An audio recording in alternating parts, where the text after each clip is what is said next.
नमस्ते। इन्वेस्टमेंट्स में सब पैसा बना पाते हैं? कोई बोलता है मुझे मुनाफा हुआ, कोई बोलता है अरे मैंने तो बहुत पैसे लुटा दिए इन्वेस्टमेंट्स में, स्टॉक मार्केट में। भारत हर किसी को समान अपॉर्चुनिटी दे रहा है। भारत में निवेश करने की अपॉर्चुनिटी भी सबको समान है। फिर ऐसा क्यों?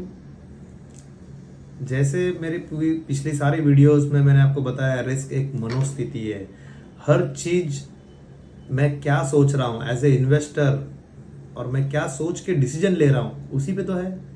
उसका मतलब मेरे फाइनेंशियल बिहेवियर के ऊपर निर्णय है। मतलब मैं जिस तरीके से निर्णय लेता हूँ कि कब कौन सा शेयर खरीदना चाहिए या कौन से इन्वेस्टमेंट लेना चाहिए, कब गोल्ड लेना चाहिए, कब सिल्वर लेना चाहिए, कब स्टॉक मार्केट लेना चाहिए, कब फिक्स डिपॉजिट लेना चाहिए, उसके ऊपर है। तो ये तो सारा बिलीफ के ऊपर है। अगर मैं सोचूं कि मैं बहुत कॉन्फिडेंट हूं और मेरी बिलीफ ये है कि भारत तो बहुत प्रगति करेगा लंबे समय में, लॉन्ग टर्म के लिए। क्यों करेगा? उसके बहुत सारे फैक्टर्स हो सकते हैं। मे बी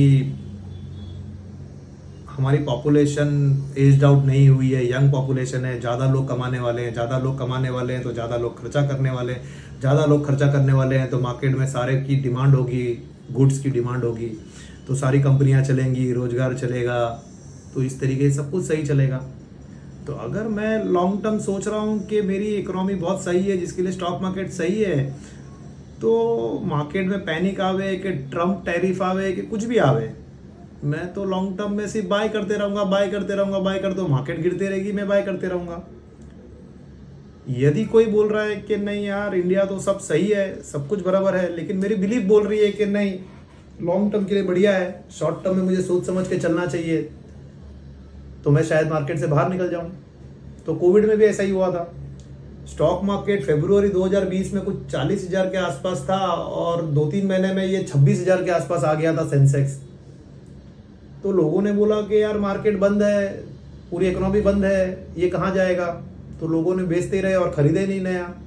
कुछ लोग ऐसे थे कि जो बोला कि ये बहुत फियरफुल मार्केट है, ये तो कुछ समझ में नहीं आ रहा है, खरीदो, लॉन्ग टर्म में तो अच्छा ही है, पब्लिक तो रहने ही वाली है, भले कुछ मर जाएंगे लेकिन लंबे समय के लिए बहुत आबादी रहेगी, लोग खाएंगे पिएंगे, कपड़े पहनेंगे, घर खरीदेंगे, रास्ते पे निकलेंगे, शॉपिंग करेंगे, कभी ना कभी तो होगा।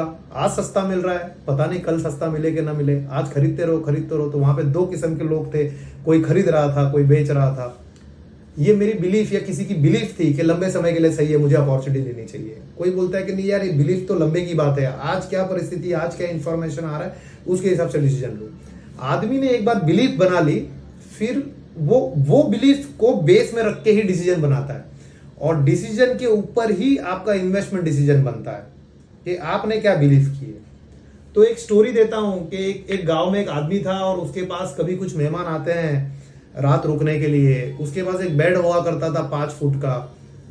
तो कभी 6 फुट का आदमी आ गया तो वो सोचता था कि नहीं यार इसको काट दूं, छोटा कर दूं, बेड के ऊपर फिट हो जाएगा। यदि 4 फुट का आदमी आ गया तो सोचता हूं कि उसको एकदम लंबे से खींच दूं कुछ औजार लेके और उसको लंबा कर दूं। ये उसकी बिलीफ होगी, लेकिन दोनों में तो जो भी मेहमान था वो तो मृत्यु हो गया। सो इसमें 2 कैरेक्टरिस्टिक्स बाहर निकलते हैं, ह्यूमन इमोशन इंटेलिजेंस यहाँ पे बाहर आता है, confirmation bias and cognitive dissonance. मतलब ये है कि हम वही सोचना चाहते हैं या देखना चाहते हैं जो हमें सही लगता है। अगर हमने निर्णय ले लिया कि भारत लंबे समय के लिए सही है, तो हम वो सारी इंफॉर्मेशन को ही ध्यान में रखेंगे जो मेरी बिलीफ को और स्ट्रॉन्ग करते जाएगा।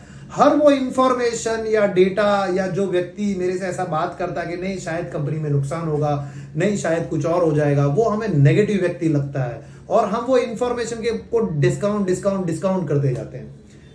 आगे की वीडियो में हम और समझते हैं कि what is confirmation bias and what is cognitive dissonance. All the best.